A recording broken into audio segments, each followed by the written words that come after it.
देखिए, अगर एलएलबी की बात की जाए तो कुल मिलाकर हमारे पास 300 सीटें हैं।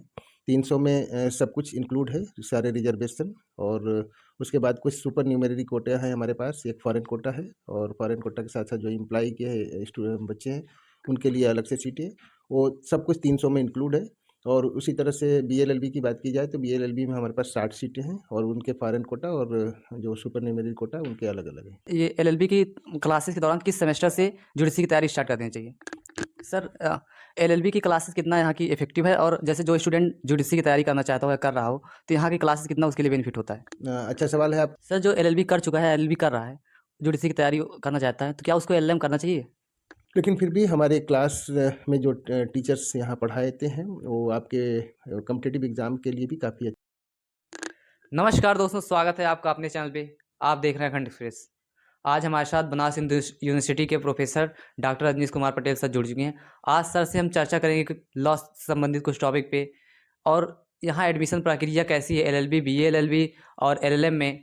एलएलएम कितने साल का होता है, कौन सा एलएलएम करने के बेनिफिट हैं और जो एलएलबी स्टूडेंट कर रहा है, कब से उसको यूजीसी की तैयारी करना चाहिए, यूजीसी की तैयारी के लिए उसको कौन सी बुक प्रेफर करना चाहिए और भी बहुत कुछ इस वीडियो में चर्चा करेंगे। तो हम ज़्यादा लंबा ना करते हुए हम शुरू करते हैं। सर पहले अपना परिचय बताइए थोड़ा। स्वागत है आपका भी इस चैनल पे, आप ही के चैनल पे। मैं रजनीश कुमार पटेल हूँ और मैंने अपने ग्रेजुएशन की पढ़ाई प्लस एलएलबी और एलएलएम इसी विश्वविद्यालय से पूरा किया। सन 1998 में मैंने एलएलबी यहाँ से किया था। सन 2000 में मैंने एलएलएम किया और उसके बाद मैं तुरंत 2000 में ही कानपुर का एक डिग्री कॉलेज है जिसका नाम है विक्रमाजीत सिंह सनातन धर्म डिग्री कॉलेज। मैं एज ए असिस्टेंट प्रोफेसर वहाँ ज्वाइन किया था दिसंबर 2000 में। उसके बाद अगले ही साल 2001 में मैं गोरखपुर विश्वविद्यालय को ज्वाइन किया। लगभग 9 साल वहाँ सेवा देने के बाद 2010 में मैं यहाँ अपने मातृ विश्वविद्यालय में वापस आया और 2010 से लेकर आज तक मैं इसी विश्वविद्यालय में कार्यरत हूँ। सर बीएचयू में एलएलबी कोर्स में एडमिशन की प्रक्रिया क्या है? देखें, पिछले 2-3 साल पहले से लेकर के आज जो वर्तमान में जो प्रक्रिया है, इसके लिए सीयूटी का फॉर्म भरना होता है और उस फॉर्म के ज़रिए बीए, एलएलबी और एलएलबी दोनों के लिए उसी फॉर्म को भर कर के फिर यहाँ पे एग्ज़ाम होता है। ज़्यादातर एग्ज़ाम बनारस सेंटर में ही हो जाते हैं। जो बाहर के लोग हैं उनके उनके अपने-अपने सेंटर पे एग्ज़ाम होता है। उसके बाद सीयूटी वहाँ से हमें अपनी मेरिट लिस्ट भेज देती है और मेरिट लिस्ट के अनुसार यहाँ पर एलएलबी और बीएलएलबी का एडमिशन होता है। सर एलएलबी और बीएलएलबी में टोटल कितनी सीटें हैं? देखिए, अगर एलएलबी की बात की जाए तो कुल मिलाकर हमारे पास 300 सीटें हैं। 300 में सब कुछ इंक्लूड है, सारे रिजर्वेशन और उसके बाद कुछ सुपर न्यूमेररी कोटे हैं हमारे पास, एक फॉरेन कोटा है और फॉरेन कोटा के साथ-साथ जो एम्प्लॉयी के बच्चे हैं, उनके लिए अलग से सीटें हैं। वो सब कुछ 300 में इंक्लूड है और उसी तरह से बीएलएलबी की बात की जाए तो बीएलएलबी में हमारे पास 60 सीटें हैं और उनके फॉरेन कोटा और जो सुपर न्यूमेररी कोटा उनके अलग-अलग हैं। सर एलएलबी की क्लासेस कितना यहाँ की इफ़ेक्टिव है और जैसे जो स्टूडेंट यूजीसी की तैयारी करना चाहता हो या कर रहा हो, तो यहाँ की क्लासेस कितना उसके लिए बेनिफिट होता है? अच्छा सवाल है आपका। रही बात ये कि एलएलबी की क्लासेस कितनी इफ़ेक्टिव हैं, तो ज़ाहिर-सी बात है हम भी इसी विश्वविद्यालय से पढ़े हैं, मैं भी यहीं का छात्र रहा हूँ और हमारी क्लासेस अब तो 9 बजे से शुरू होती थी। जब मैं स्टूडेंट था तो उस समय क्लास हमारी 8 बजे से शुरू हो जाती थी। तो 9 से लेके 4 तक लगातार हमारी क्लास चलती है, बीच में 1 घंटे का रिसेस रहता है और पूरी पढ़ाई जितने भी बार काउंसिल ऑफ इंडिया हमको रिकमेंड करता है सब्जेक्ट पढ़ाने का, हम उनको भी पढ़ाते हैं। कुछ अतिरिक्त विषय भी हमारे यहाँ हैं, कुछ प्रैक्टिकल ट्रेनिंग भी हमारे यहाँ है जो एक विधिक शिक्षा का कार्यक्रम है, वो भी हम लोग करते हैं। उसके लिए एक अलग से कमेटी बनी हुई है और रही बात जुडिशरी की तैयारी का, तो जुडिशरी की तैयारी के लिए ज़ाहिर-सी बात है आपको अपनी मेहनत खुद की भी करनी है। लेकिन फिर भी हमारे क्लास में जो टीचर्स यहाँ पढ़ाते हैं वो आपके कॉम्पिटिटिव एग्ज़ाम के लिए भी काफ़ी अच्छा है और ख़ास करके मैं जो लोग इसकी तैयारी कर रहे हैं उनके लिए मैं ये कहूँगा कि आप कम से कम प्रोसीजरल लॉज़ जो हैं आपके क्रिमिनल लॉ से रिलेटेड उन प्रोसीजरल लॉ को देखें और साथ-साथ यूडीसी की तैयारी या किसी भी कॉम्पिटिटिव एग्ज़ाम की तैयारी के लिए ये ज़रूरी है कि आप अपने जीवन का 1 से 2 घंटा रोज़ बिना कोई गैप किए रोज़ आप अलग से लगावें, ताकि आप अपनी परीक्षा में सफल हो पाएँ। सर ये एलएलबी की क्लासेस के दौरान किस सेमेस्टर से यूडीसी की तैयारी स्टार्ट कर देनी चाहिए?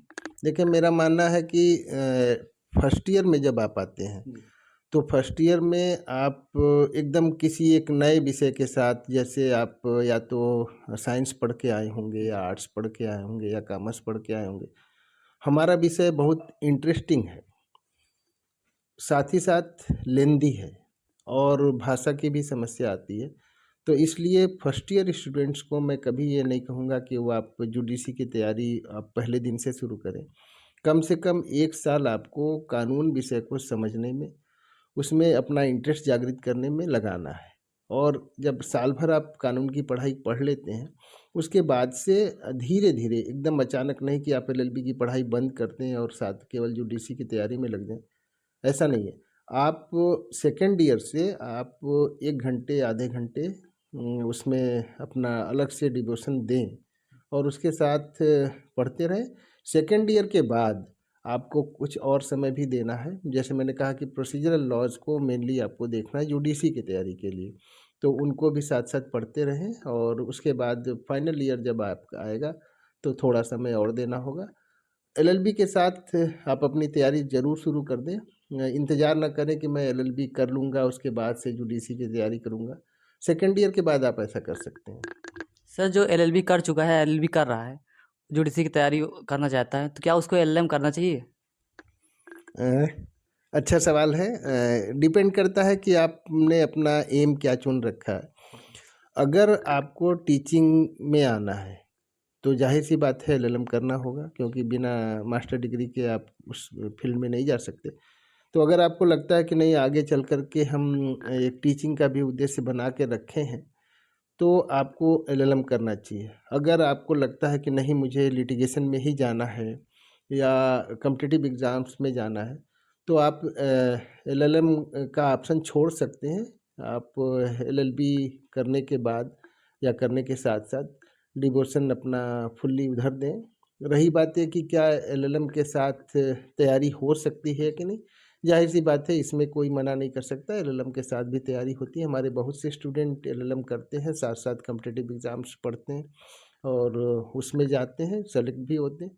तो सबको डिपेंड करता है कि आप ने एम क्या बना रखा है और उस एम को बनाने के साथ-साथ अपने उस उद्देश्य के प्रति आप कितना ईमानदार हैं, कितना समय आप उसको देते हैं। तो अगर आप ऐसा करते हैं, तो आप एलएलएम के साथ भी तैयारी कर सकते हैं, ऐसी कोई दिक्कत नहीं है।